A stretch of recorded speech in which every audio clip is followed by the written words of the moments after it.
Hi, this is Paula Gloria, and this show is called Farther Down the Rabbit Hole because we like to go into topics more deeply. The show started in September of 2005 after I had been in India for 4 years. And I was in India for several reasons. One was to understand how to heal heartbreak. I wasn't quite aware that that's what I was there for, but I realized in looking back on it, that's what I wanted to do. And in healing our own heartbreak, we can learn how to help others. I also had come across the horrors of child abuse, particularly pedophilia, and I was interested if I could gain divine knowledge to know how to really resolve something as problematic as pedophilia, not only for the victims, but also why somebody would do that to children.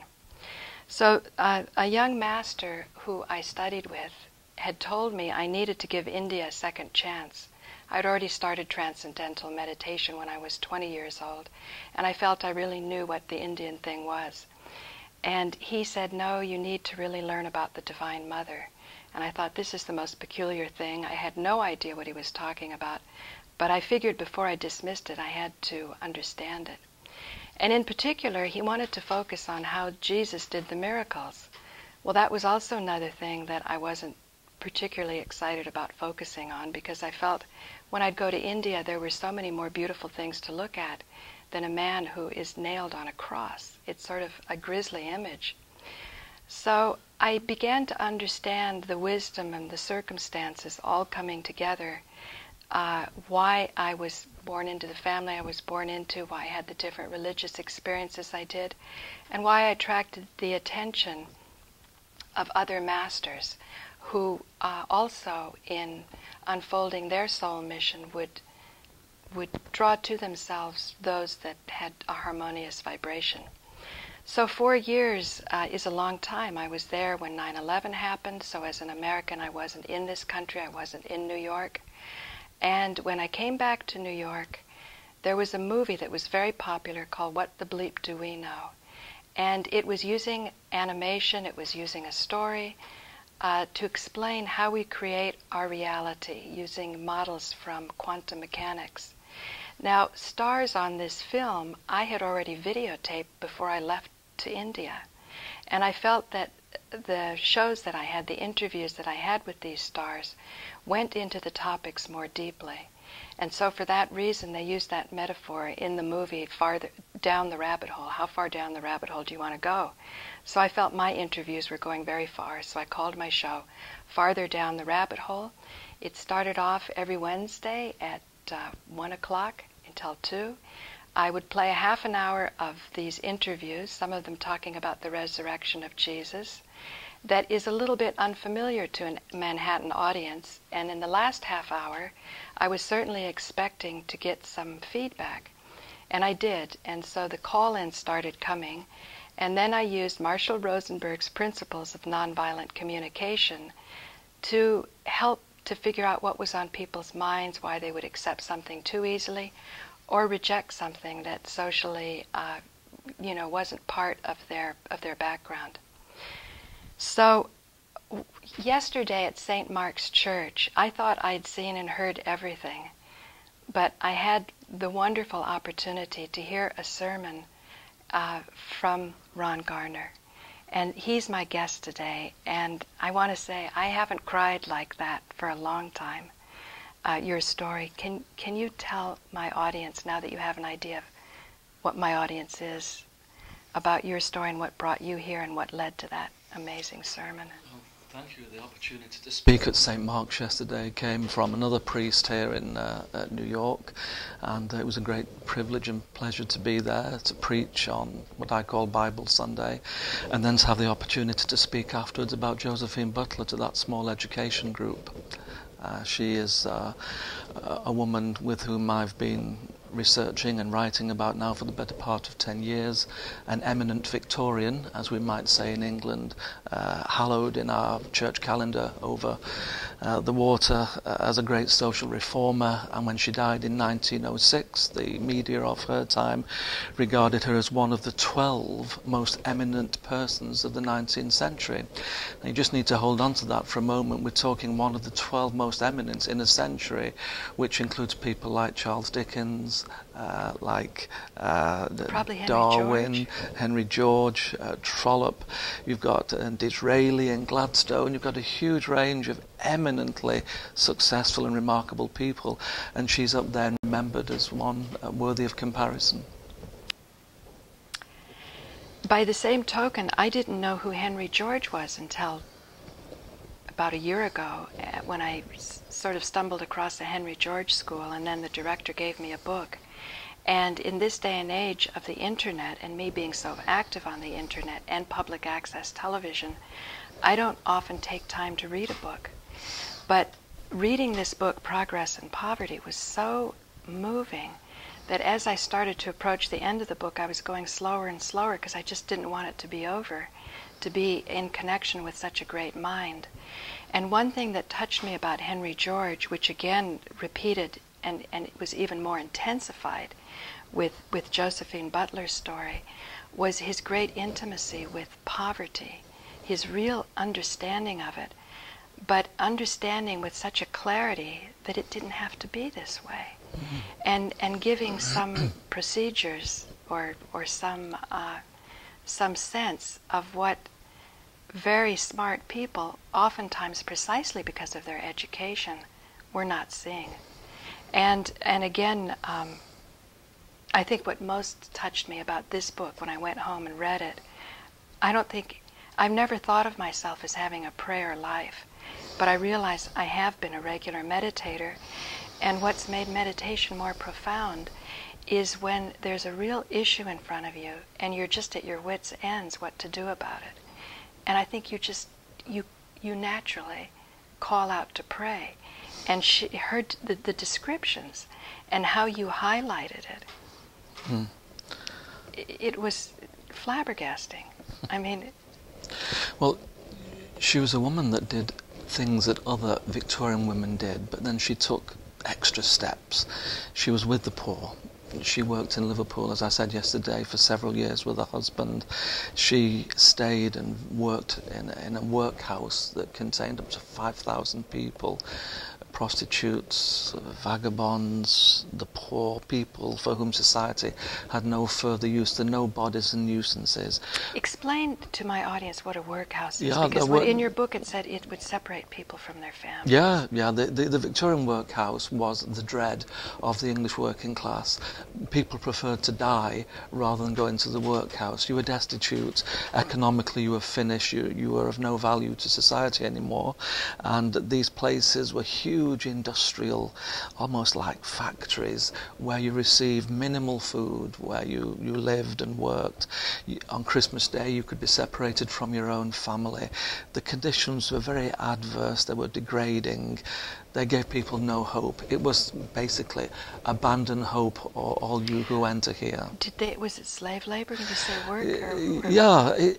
What work were they doing? Very, very, very menial tasks in this Liverpool workhouse. Women would have huge long strands of rope and just be cutting off the rough edges to make them more pliable and serviceable. It really was the end of the road, and people who spent their time there had no access to anything else in their life. But unlike her contemporaries, Josephine didn't go there to patronize the poor. She didn't go there to lift the poor up and make them morally better. She saw that these were made in the image of Christ, that they were God's men and women. She was there to learn from them and serve them. And when their lives sometimes were coming to an end, as I said yesterday, she would take them home, to her own home, and allow them to have dignity in their dying, be given a decent funeral, not a pauper's grave, and have something of the care and the human love and compassion that they'd been denied for much of their life. Remember that many of these women in these workhouses, I said yesterday, 1 in 5 women in London before Josephine was born were prostitutes. Many of those were forced into it out of economic necessity, or rape, or abuse by their Victorian masters. They had no economic option. Like domestic servants and taken advantage of, and as soon as they fell pregnant they were thrown out. And Victorian standards of morality and respectability, you have to remember, in England 19th century, respectability was everything. If you didn't conform to those strict moral codes, you were disowned and ignored. Right. So Josephine is able to care for the poor in a way that's different from some of her contemporaries, and she does this with energy, with compassion, and that she's able to do it for so long is something to do with this, what I would call interior life, that enables her to keep on doing what she does when someone who'd merely been a social activist might have despaired or grown weary. No, she wasn't. I think perhaps if I had ever come across her in the past, maybe I would have just bumped it as some kind of austere, not very fun person that just has to hang around poor people to a peculiar person or just not fun. But she was a fun person, actually. She came from a background where you said she was, some considered, the most beautiful woman in Europe. Indeed, yes. And from a landed family. She was, yes. Her father, John Gray, had many important, influential social contacts, was held to have the ear of the Prime Minister, was a Justice of the Peace, a magistrate, a keen opponent of slavery, and worked tirelessly to bring that to an end in England and America. She drew her inspiration from him in part. But she wasn't prim, she wasn't austere, she wasn't what we say in England, the Lady Bountiful, who went round the parishes dispensing goodness and charity, but actually remained unmoved by the plight of the poor. It was done out of duty or a kind of condescension. Neither of those. Here is a woman who is beautiful, who is cultivated, who loves nature, who loves books, who loves to play the piano, who treasures the manuscripts of Beethoven piano sonatas given to her by her mother when she's a child, who loves horse riding, who marries a teacher of classics, who himself is a remarkable man and enjoys a marriage of 38 years, where there's great conviviality and joy. But clearly as the years went on, and the great cause of her life, which is to possess her from 1870, there was less time for such things. But then she was a woman under a great sense of a religious vocation. She was called by God to do something that she actually wept tears on her pillow because she was so fearful of what it would do for her, what it would do to her husband's reputation and career, what it would mean in terms of being socially ostracized by her contemporaries. She could see all that down the line. She saw that in a flash. She knew how Victorian society worked. She knew about the hypocrisy in relation to prostitution. She knew that women were not expected to have a voice or opinions. You know, now I know why, if I ever did run across her, why I probably wouldn't have gotten into it, is because you made it so clear she wasn't moralizing. It wasn't about moralizing. She was not a moralizer. No, it was more about a completion of her understanding of life, to make her life, which makes one think about Buddha. Buddha was born in a palace. He was a prince, and it wasn't until he sort of peeked over the fence because they were keeping anything unhappy away from him.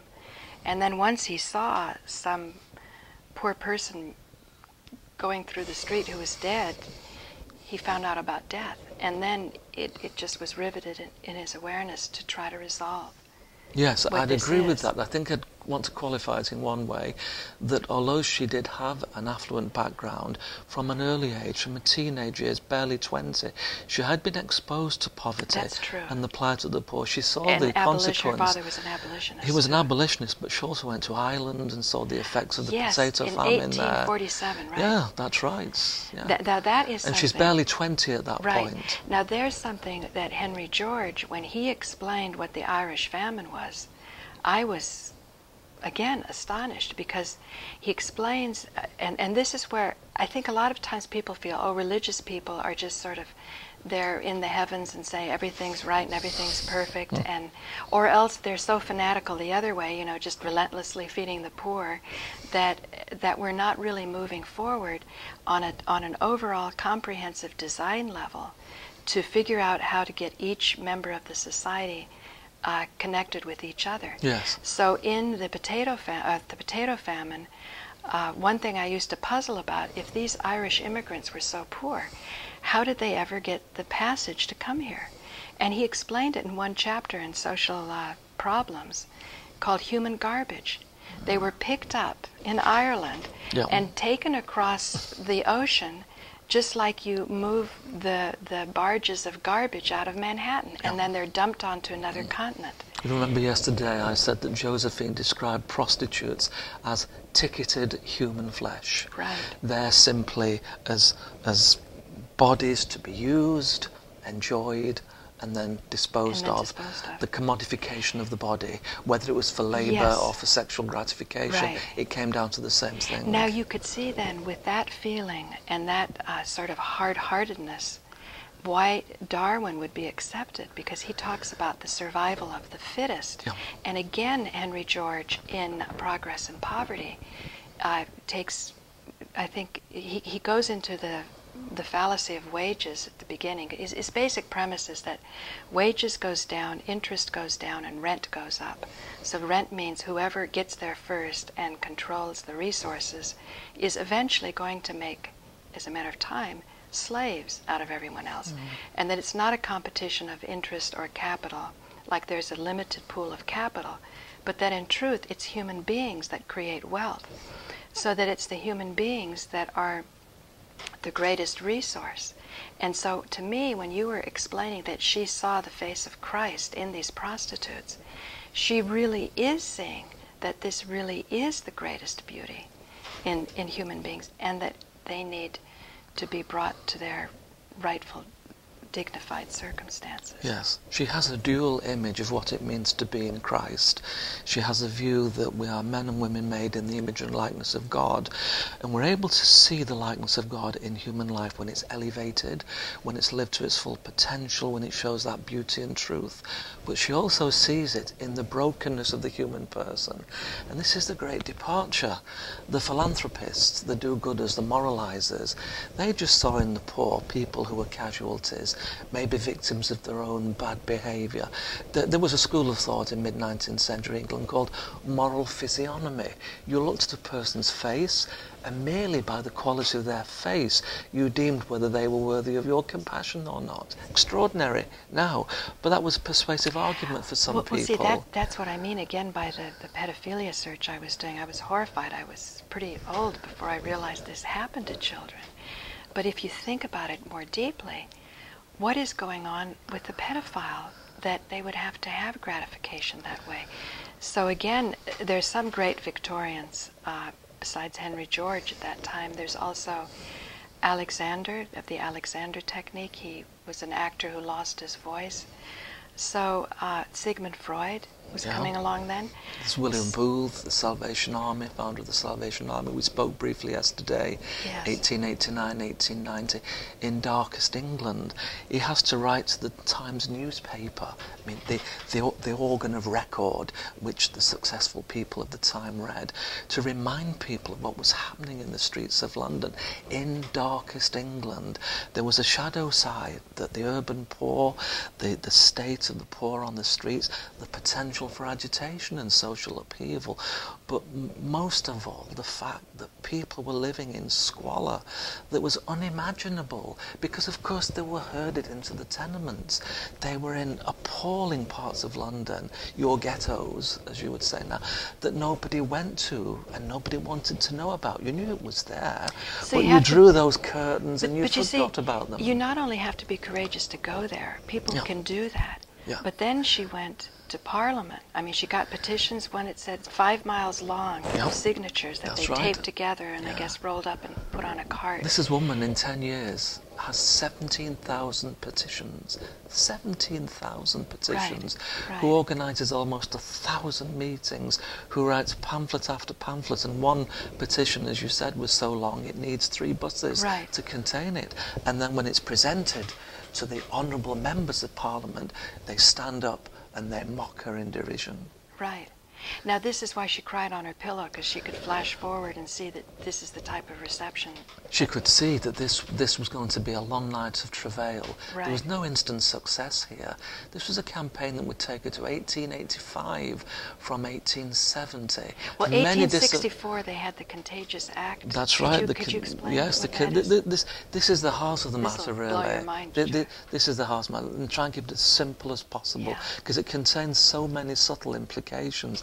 This was held to be a good thing. Parliament passes a legislation that medics and politicians and successful Victorian businessmen and clerics approve of, because it cleans up women in the big towns and cities where there are military barracks. And some people wanted to go beyond that. They wanted to go to all major cities, because all major cities have prostitutes. Prostitutes are sewers. I know. Okay. I was so struck by that term, to treat human beings prostitutes like sewers. And sewer management. And it's sewer management. So once you've had your gratification, if you're going to use a woman again, you want her to be clean. She's only ticketed human flesh. But you don't want gonorrhea, syphilis, venereal disease. So what do? You give a magistrate power to empower officers to stop any woman merely on suspicion. Right. And you can lock them up for 3 months, and here you can subject them to the most horrendous medical internal investigations. Now, there were some people who were alert and awake to this, who saw that medically this was inappropriate, because the surgical invasion of a woman medically caused hemorrhaging and death. Yes. Some people were awaking to the moral dimension of this, that this was an opportunity for men to interfere with women under the guise of medicine or keeping women clean. And certainly that happened. But it was Josephine alone. And remember, Florence Nightingale, the great heroine of the 19th century, even the lady she with bowed the out lamp. of this one, right? Even she bows out, yeah, with all her persuasive powers. But it's Josephine who says... It's like too hot to handle. It's too hot to handle. And it's just the resistance to it from men is so powerful. You were taking on what another great social reformer called the thing, capital T, capital T. Oh, the thing really? is The vested power of interest, of Parliament, of the establishment, of the way the world worked in England to ensure that only the political will of masters obtains. Right, you're interfering with the unspoken recreation of the elite. You're taking on the establishment. You're going up to Capitol Hill. You're taking issue with what St. Paul would call the powers and principalities. But here's the thing. She saw, Josephine, this wasn't just medically wrong, not just morally wrong. This was a constitutional crime. With the Magna Carta, This was an affront to human liberty. You cannot stop someone merely on suspicion, lock them up for 3 months because they're a woman, and then without any recourse to justice, do the most horrendous things so that men can continue to take their pleasure with them. Right, right. Now, what about homosexuality and children, pedophilia? Was that not the concern, or was it not happening then? It's not that. Well, there's a famous novel. It's sort of new to me. There's a famous novel in late 19th century England called the Well of Loneliness. And of course Oscar Wilde, The Love That Dare Not Speak Its Name. There were things that people were aware of, but simply this was not spoken of in respectable society. So again, you had the hypocrisy of the blind eye that chose not to see. But because she was, remember I said yesterday, one of her favourite aphorisms was from American abolitionist, I will be heard. I will be heard. Because this was a matter of truth, God's truth, she had seen what was the case. And the more she researched and travelled around Europe, and then of course came into sexual trafficking of women and children, the King of Belgium annually having 100 virgins shipped to his court and palace. From England? From England, merely for his sexual pleasure. So now that implies that the economy of England is so devastated that there's so many poor versus very few rich that you could have another economy, Belgium, come in? Because wouldn't they have their own virgins in Belgium? Quite possibly. But the fact that the English practice, I don't want to become too salacious here, to use a big word, but England was well known for its predilection for sexual malpractices, for sexual predilection. More than other countries, I think more than other Germany, countries. Well, Belgium? remember, this is this great burgeoning metropolis, A. London. London. B, as I said yesterday, before she was born, Georgian England was replete with prostitution, from the madame in her boudoir who could ply her trade with gentlemen regularly for formidable sums of money and live in a style that most people could barely dream of, down to the people in the gin-soaked palaces that were offering their bodies several times a night to anyone, and living in oblivion the rest of the time because their lives were so desperate. Nobody knew. A lot of drug use? Was there drug? Or they didn't even have that then? Oh, they did, yes, laudanum and opium. And the level, I talked about my PhD yesterday briefly. I understand why some clergy were reluctant to serve in the slums. It wasn't because their feelings were very fastidious, or they said, I couldn't possibly do that. It was a kind of madhouse. Clerics were English gentlemen. They were placed in parishes to refine the population. They were overwhelmed. They were completely overwhelmed. And the urban towns had no infrastructure for the import of the rural poor when the Industrial Revolution began to take its full impact in the early 19th century. So it's a very complex issue. Yeah, it's a complex and it's a deep issue, and I'm trying to get the parts that touch me the most about this slim book, which I know is a condensation of a much bigger, more scholarly volume that you were part of putting together. Yes. Let me just tell one little brief story. In India, there was a little boy coming up to me to sell me a box full of little idols. I don't know, little Krishna and Hanuman, and he's starting to take a breath and pull one out, and you can feel a connection he's having with what he's doing. And I said, okay, I'll buy it. And it was like I took the wind out of him. Even though that was his purpose, was to sell it to me, he didn't get to really kind of complete his pride of his profession, I guess. And you talked in this book about how poor people oftentimes, although they may be asking for money, what they're really wanting is a human connection.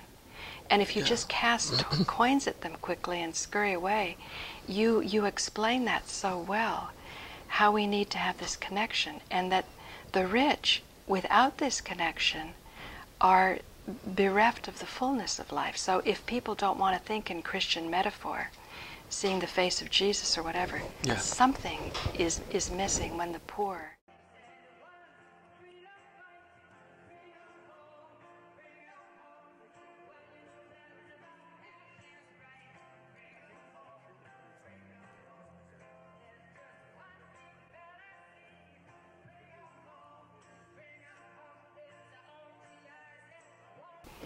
And there are some who are not in our society, we're not connecting with.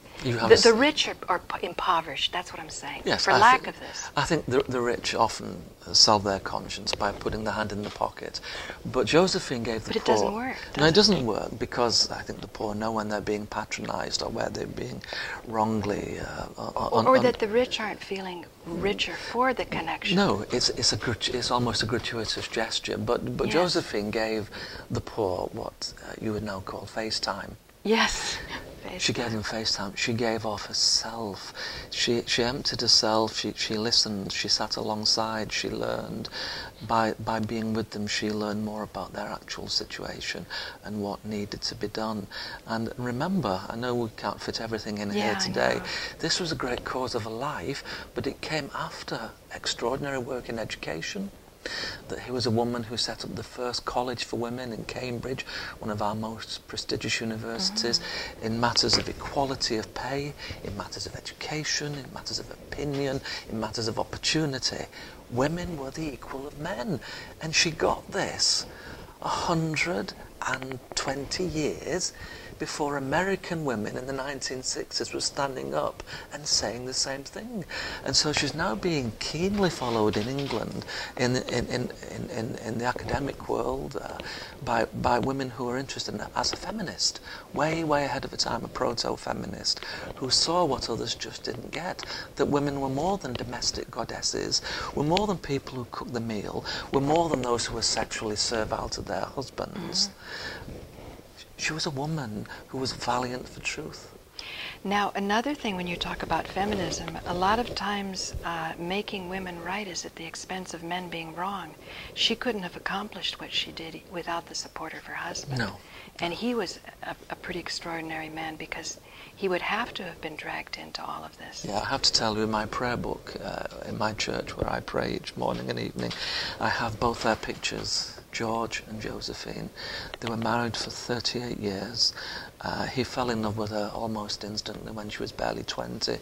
They were married 3 years later. He didn't particularly want to be a Victorian parson. He was primarily an educationalist in his career, head of boys' schools in Cheltenham and Liverpool. But he consented to ordination. And because of her? I think because, like her, in a different way, less dramatically, he felt that God was calling him to do this. Right. And therefore he had Well, you to... definitely need a lot of energy above and beyond social mediocrity to address these kinds of problems. Yeah. And that's what I meant about the prayer life. It seems as though it's great to have a nice transcendental experience, and I love the Rig Veda and the chanting, and I love the Gregorian chants, and I love ritual in church, but you get to a point where if you just only do that, it sort of tapers off. The buzz just dies out. Yeah. But if you expose yourself to the totality of what life is, which is including everyone in our society, and looking at things that are not pleasant, it seems as though that sets up a situation where there's like a vacuum and you have to suck in the spiritual energy. I think she was morally heroic. And again, prevalent in America and England now, spirituality, when we talk about these things, it's often seen as a way of massaging one's own ego. It's a term of self-fulfillment.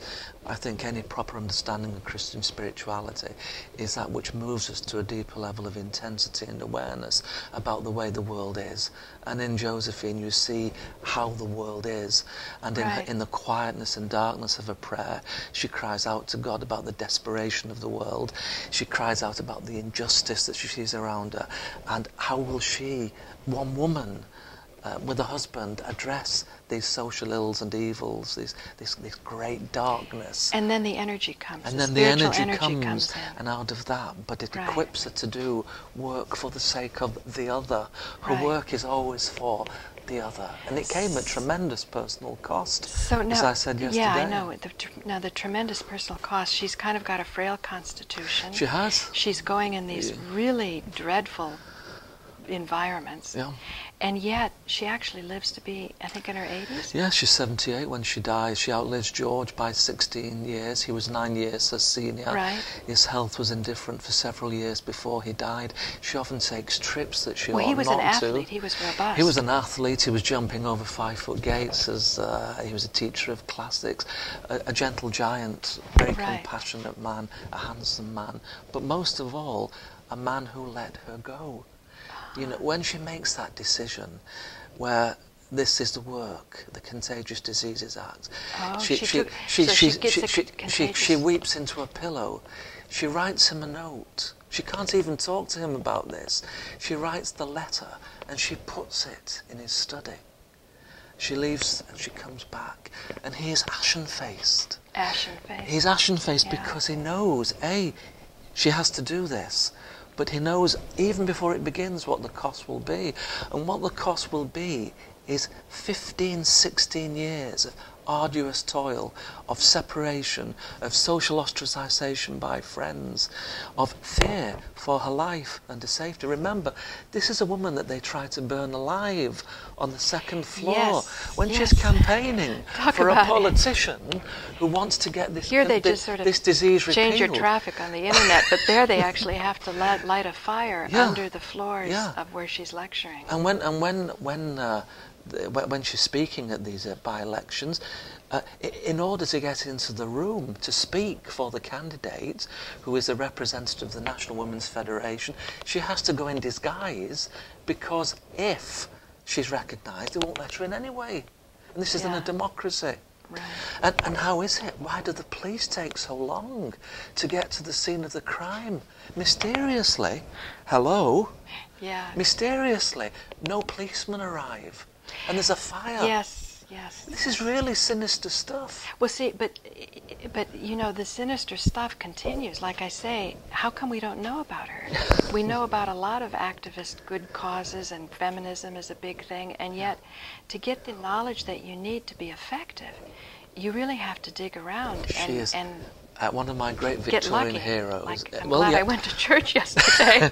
You get lucky, but one of my great Victorian heroes, theologians, a man called Frederick Denison Morris, said the theologian must dig. I'm a theologian, a priest, and written several books now, and it's one of my maxims, you have to dig. This woman spoke from the heart with a head. She spoke from the heart, and it was processed through her head. She took the enemy on at its own game. She knew the arguments better than they did. She knew the constitutional deal. She was able to... The constitutional deal? Constitutionally, she was able with great eloquence but brain to make gradually the point that this cannot be. That this is a constitutional affront. Not just morally wrong. It's a constitutional affront. Right. But what do you think about separation of church and state? Because she gets a lot of energy from the inspiration of Jesus, and yet you see that that has oftentimes been used against people. Like, you know, I actually met the nun that inspired Dead Man Walking, and I came up to her and I said, you know, people like you really offset the Inquisition, and she's a very hearty, funny person, so she took that in the right light. But it's like relentless. An institution can help you. Without an institution, you're all by yourself, and yet institution only doesn't do it very often at all. No, this is a double whammy. On the one hand, she's what I call the gifted loner. It's not that she works only on her own. She forms this National Women's Association, so she's savvy in knowing where to enlist support. But one area where she could have done more, been sustained more, was within the establishment of the Church of England, which had many good people, and there were incidentally people seriously interested in social reform from the 1850s onwards. But she appears... Did she turn them off? No, she didn't. In fact, another one of my heroes, Henry Scott Holland, there's a little anecdote in the book where he's in a cab just going down, and he sees her at a distance, and the campaign is already underway, and her face is already lined and grey, and he can see the ravages that this campaign is taking upon her. But she wasn't interested in church politics. She wasn't interested in all the doctrinal disputes. And, you know, again yesterday in the sermon, if you remember, as a child she was inoculated against the Church of England. She found sermons dull, clergymen unremarkable. She was fired by travelling preachers. She liked the kind of apocalyptic, the people with a message that recognised there was an urgency in the gospel. And primitive Methodism actually claimed her much more than the Church of England did. It was almost incidental that her husband became an Anglican priest and then a canon of Winchester. Does she remind you at all of Annie Besant? Did you ever look into that with the match thing?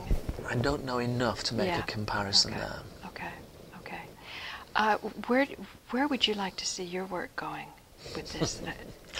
I guess I have a mission to explain, one, and secondly, just to make her better known. Because, first of all, merely at the level of education, here is a remarkable woman who stands just comparison with the greatest in the 19th century. 19th century, an intensely interesting period in religious and political history in England. Also, yeah, there were great so thoughts, many like I say, extraordinary Alexander things Freud, going on. You know. The whole deal is just a fascinating It wasn't century. all sexual repression. It wasn't all sexual. No. Sadly, the sad thing was that the Victorian gentlemen had to take their pleasures with the women that they disowned or claimed no knowledge of or respect for. That was a great victory. You must, if you haven't read it, read John Fowles, A French Lieutenant's Woman, a mediocre film with Meryl Streep, a remarkable novel. Oh, really? And he begins each chapter of that great book with a little sort of vignette about Victorian England, and so often it comes back to the Victorian repression. Well, then you've got people like Sigmund Freud, like I say, who's very courageous and brave to start to address these things. I was at the Center for Modern Psychoanalytic Studies, and I picked up a book. I don't know what the clinical term for masturbation is, but as I'm reading through it, doctors, just to explore this, were rather ostracized. Yes. And the most unbelievable things were believed. You know, your hand would fall off, Indeed. you'd go blind. Absolutely. And then religious people would cite scientific reasons not to do it. Biblical. And the scientists And biblical. And the scientists would cite moral reasons, and Yes. nobody was on steady ground to really understand that this is about elevating consciousness. And that's what I found so exciting about the book, was I never saw such a familiar description of a prayer life that I could relate to. Yeah. Where you see a problem, your heart breaks over it, and you stay persistent with it. You don't compensate and sort of turn away and compromise, but you stay at it, and then the energy comes. The staying at it, if we've got time to say this is really important, because I don't believe, I've spent 30 years working in urban ministry with the poor and matters of housing and homelessness in England. Those happen to be my areas of competence, if you like, and often when I speak with clergy gatherings, I say, if you're going to do this for the long term, remember Jesus only has 3 years and he's dead, and he's only 33. You're only being ordained at 33. You're going to do this for 30 or 40 years. You will quickly burn out. Right. You cannot do this work Right. long term Right. without grace, without the possibility of renewal. And I'm doing this as a mission to explain, but also to say... You explain that very well. Well, that's... You explain Thank that you, very but well. she is a character that can educate and enable you today to last the course, the merge, the fusion of the interior and the exterior, of the personal and the political, of prayer and social action. She manages at terrible cost, I have to say, but then the gospel exacts a terrible cost. There are no dollar bills on the cross, as I said yesterday. I don't know if it's really, I mean, I think, well, look at, recently I did a documentary about radioactive stones, and it was based on discussions that Jane Goldberg, who was writing a book, was having with scientists. So as I'm editing it, I've got the radioactive stones on my own body, and my eyesight improves really dramatically. I'm not having to use my reading glasses anymore. Now, because I was so focused on the topic, I had to organize all of these film clips of the different scientists. I had to figure out what they were saying. If different ones were contradicting each other, I had to figure out how to put that in. So all told, I had a whole lot of knowledge floating around about low-level radiation. So when my own symptoms of nausea, of headache, of ringing in the ears would come up, I wouldn't push the stones away. I'd weather through it. And then the other side was, I had this remarkable breakthrough. And when your eyesight improves, which is supposed to, with Chinese medicine, be associated with the liver meridian, a whole lot of other things get better. Your memory gets sharper. You have more enthusiasm, feelings like you had when you were a child. So, when you say that it exacted a great cost, I understand that. Yes. And I understand her heartache. I understand the depression. There's just the dismal destituteness where you feel the limitation of you as a human being. But when the renewal comes in and the support comes there was no other way to get that. In other words, she made some breakthrough. 78 years old in that day was quite elderly. Indeed it was. Yes. You know, and today you're seeing people with better health care and so on using some therapies, and you wouldn't put a dog through it, through some of what the privileged and the lucky get. Some people are being killed by too much insurance. Indeed, or yes. applied with a wrong understanding. Yes. I think the gift of silence, she would urge silence on people today, that without that retreat into what Catherine of Siena, her great mentor, and she wrote the biography of her, remember, in the 1870s. And also Teresa of Avila. Teresa of Avila. The interior space, if you don't make that, if you don't carve that out, you won't survive. And there she found the grace of God to carry on and survive. And it seems to me the great legacy of her life is that one person can and does make a difference. And they carve out their own way, like Saint Teresa. I was just reading a little book that a very interesting publisher put together, who I hope to get. I think her name is Miriam Starr. I hope to get her as a guest. She's exploring the lives of these saints, and she said that Saint Teresa's father or grandfather was a converted Jew in Spain, and they had to go through a very degrading ceremony to make this happen. To make the change, yes. And as a result, he didn't want his darling daughter to go into the religious life at all, because what he sort of purchased or accomplished was a stature in a society where you couldn't move if you weren't Christian. And then his daughter or granddaughter, whoever it was, is starting to take it so incredibly seriously. But again, when she describes her religious life, because I've read St. Teresa's books carefully, it's not quite like Josephine BUtler, but Josephine BUtler, I think, saw more horrors than St. Teresa did, although probably things were pretty dismal for her. Well, of course, she had the Inquisition, right? Indeed, St. yes. Teresa had the Inquisition. That's right. Running. Yes, yes. She would have seen a different kind of horror, perhaps. Religious cruelty and intolerance. Now, to throw off all of these maladies of society, you also say that a lot of religious people busy themselves so much saying that that's their prayer life. And that's yes, that's a subtle point, isn't it? Yeah. More a cop-out than a burnout. Uh-huh. I think, I quote someone else there, Aylred Squire, I think. And this is not meant to be prissy or sort of one-upmanship, but he talks about those people who say, my whole life is my prayer. And, okay, there can be very good lives that have a certain level of consciousness and mindfulness that exhibit that kind of thing. But I think her life is a testimony to the fact that time has to be given specifically and only to that place and space where God may speak in you and to you. It's the desire and preparedness to make yourself available for no other reason that God may work in you. So it's prayer for its own sake and God's sake and the world's sake that isn't going on while you're doing something else. Now, what do you do when someone says, how do you pray?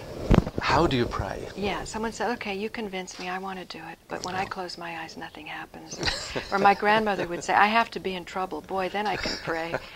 The prayer of desperation.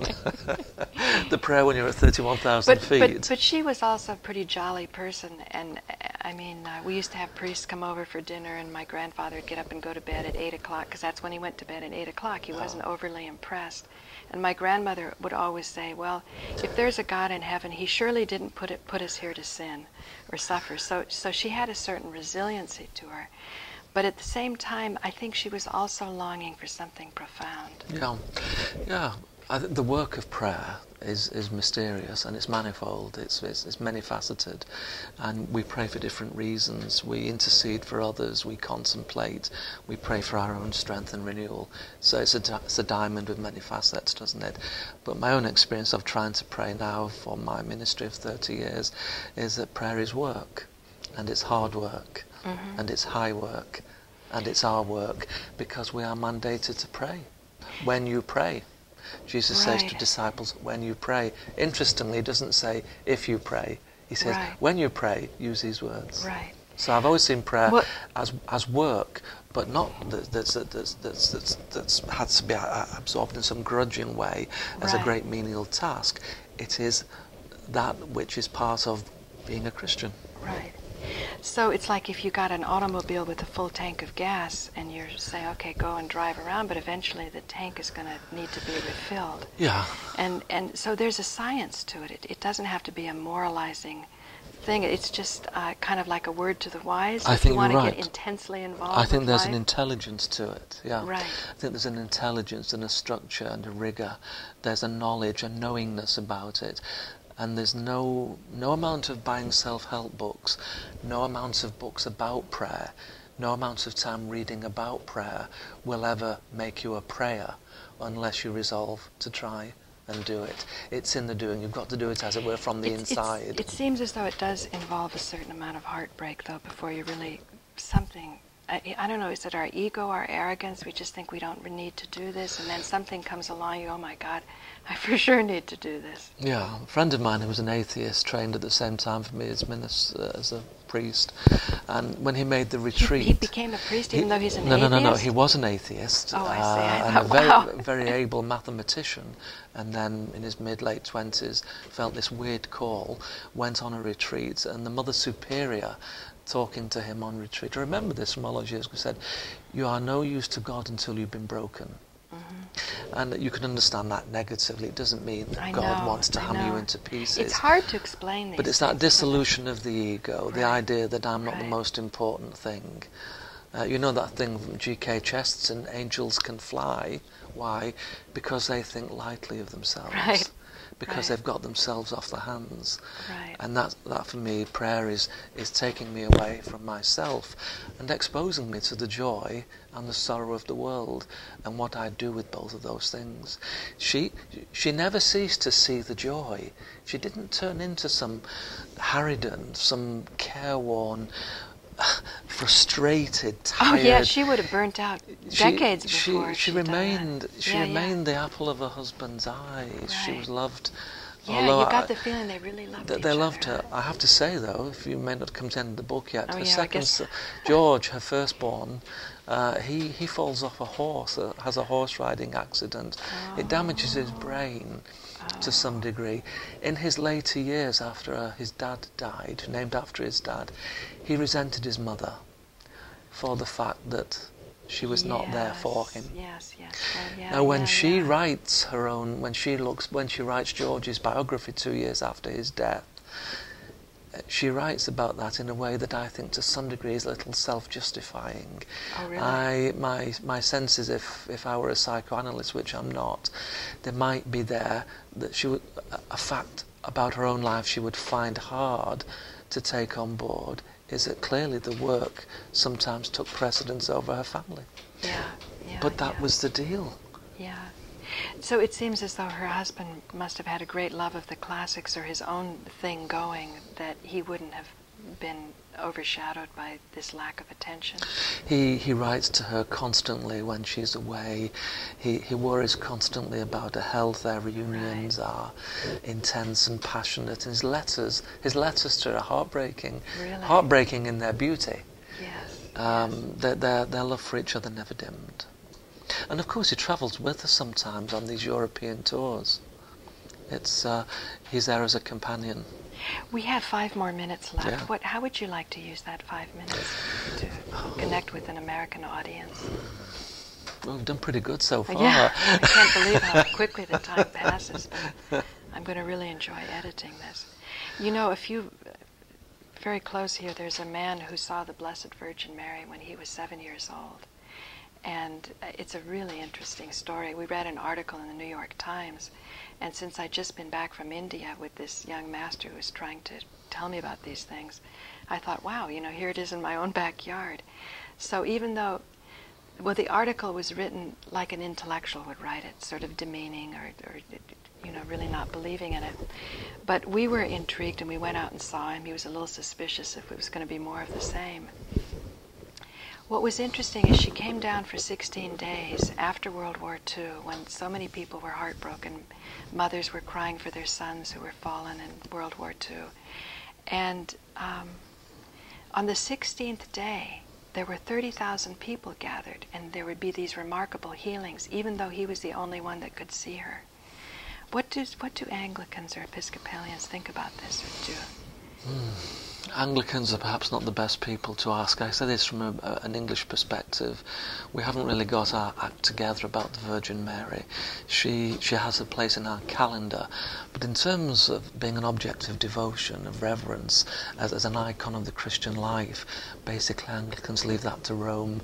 There are 2 dogmas, the Immaculate Conception and the Assumption into heaven. I don't think this was about worship or devotion. It was a little innocent boy, and he said, I wasn't even good in catechism. He goes, gee, she had to teach me the rosary. He's still feeling kind of guilty about that.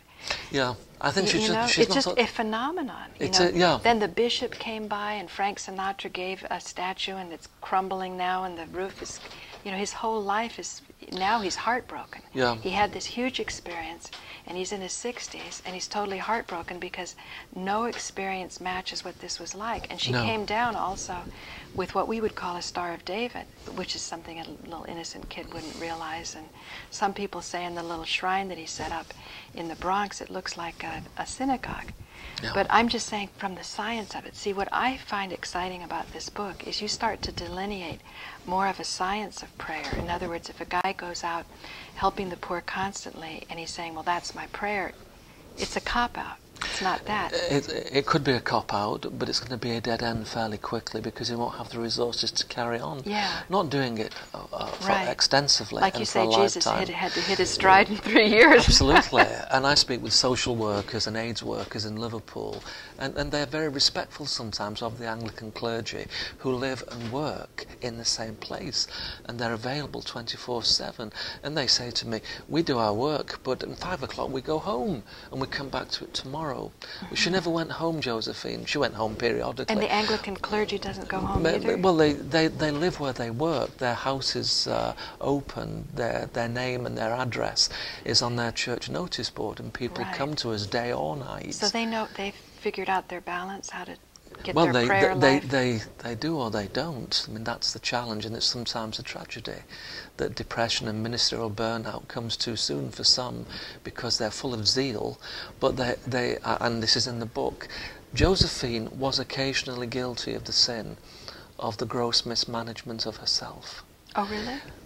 But it seems to me that's inevitable for anyone who's serious about following Christ, that you will, for the best of reasons. She couldn't have mismanaged herself that bad if she made it to 78, right? But and she had a frail constitution. Yeah, well, she got to the end. She was in poor health for a number of years before she died.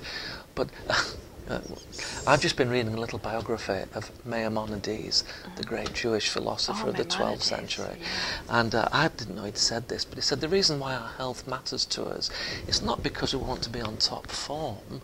It's not simply because it's good to live a long life. I understand. You have to keep going. But he said you need to be in good health so you have access to God, so you can pray, so you can be open to God. When your health's broken, God can seem very remote and distant.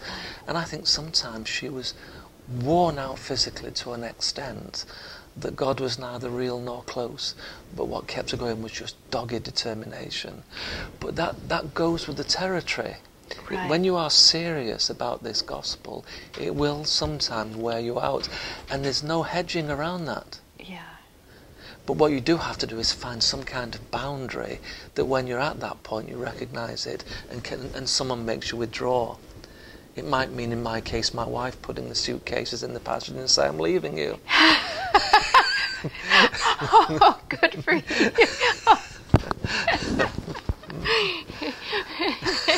Is that true? It is true.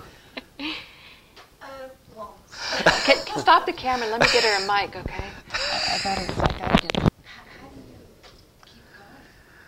It's very difficult. Rod is workaholic, I think. Lifeaholic. Lifeaholic. It's very difficult. Do you pray together? No, we don't do that. Oh, well, I'm going to instruct you now. Now that you're leaving New York. We pray differently, that's why. We pray very differently. So we're better apart when it comes to prayer. Oh, yes. Okay, well, you hit your stride that way. I mean, everybody works it out. Yes. But the complementing is clearly there. Yes, well, we work together as a team most of the time. Where would you like to see this work go? Because I'm sure Josephine BUtler has moved you. I've always wanted to see, since I knew about it, a film about her. A film about her? Yes, because that would reach such a lot of people. What do you think, Joe? Sure. Any final words? You'll have to edit this. He will. That's the job.